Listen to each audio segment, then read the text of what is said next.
भारत की जो 7,500 किलोमीटर लंबी तटरेखा है, वो सिर्फ एक ज्योग्राफिक सीमा नहीं है, बल्कि ये एक बहुत बड़े आर्थिक अवसर का दरवाजा है। इसी को हम ब्लू इकोनॉमी कहते हैं, मतलब समुद्र से जुड़ी हुई सारी आर्थिक गतिविधियां।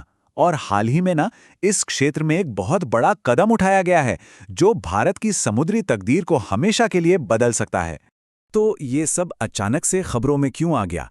हुआ ये है कि हाल ही में रिजर्व बैंक ऑफ इंडिया, जिसे हम आरबीआई भी कहते हैं, उसने एक नई संस्था को रजिस्टर किया है।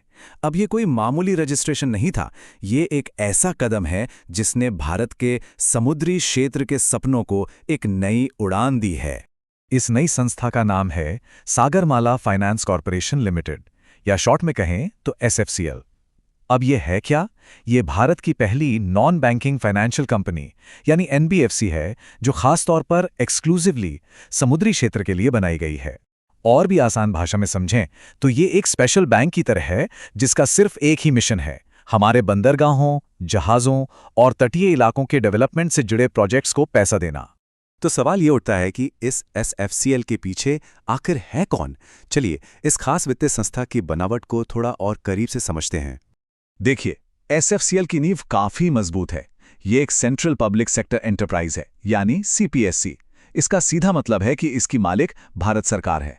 इतना ही नहीं, इसे मिनी रत्ना कैटेगरी 1 का दर्जा भी मिला हुआ है, जो बताता है कि ये एक जरूरी और अच्छा परफॉर्म करने वाली सरकारी कंपनी है।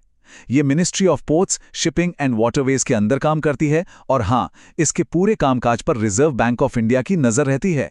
लेकिन ये कहानी सिर्फ एक नई कंपनी बनाने की नहीं है, ये एक बहुत बड़े स्ट्रेटेजिक ट्रांसफॉर्मेशन की कहानी है।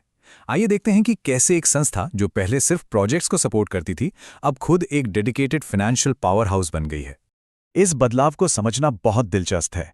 देखिए, पहले इस संस्था का नाम सागरमाला डेवलपमेंट कंपनी लिमिटेड था, और इसका काम था प्रोजेक्ट बनाने में मदद करना, सलाह देना। लेकिन अब सागरमाला फाइनेंस कॉर्पोरेशन लिमिटेड के रूप में इसका मकसद पूरी तरह बदल गया है। अब इसका काम सलाह देना नहीं, बल्कि सीधे सीधे लंबी अवधि के लिए पैसा देना है, ताकि समुद्री क्षेत्र में जो फंडिंग की कमी है उसे दूर किया जा सके।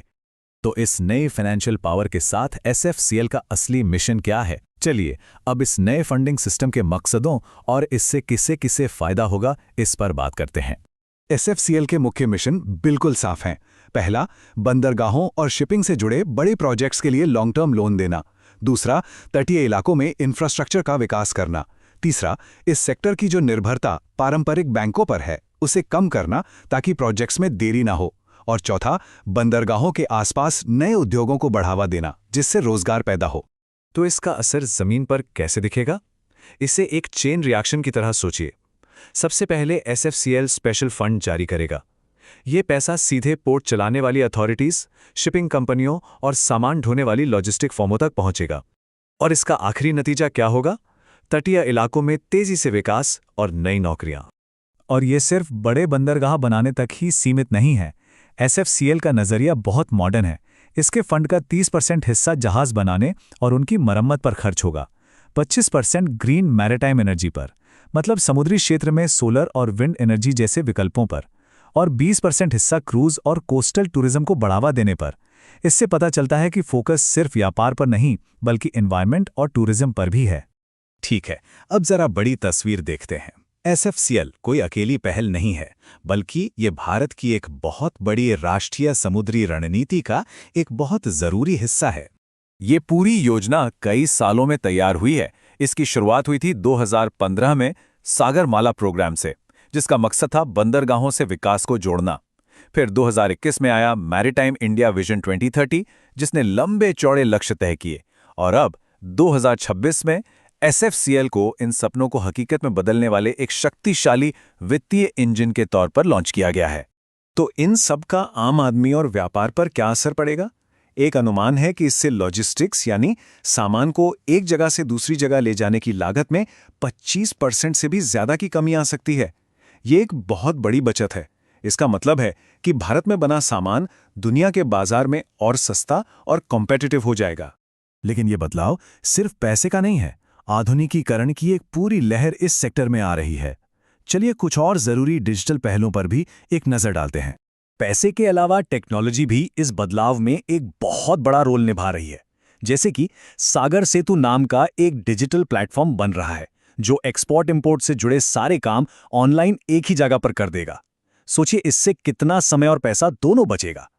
इसी तरह दृष्टि जैसा टूल डेटा का इस्तेमाल करके ये पक्का करेगा कि प्रोजेक्ट समय पर पूरे हों। ये एक 360 डिग्री मॉडर्नाइजेशन है।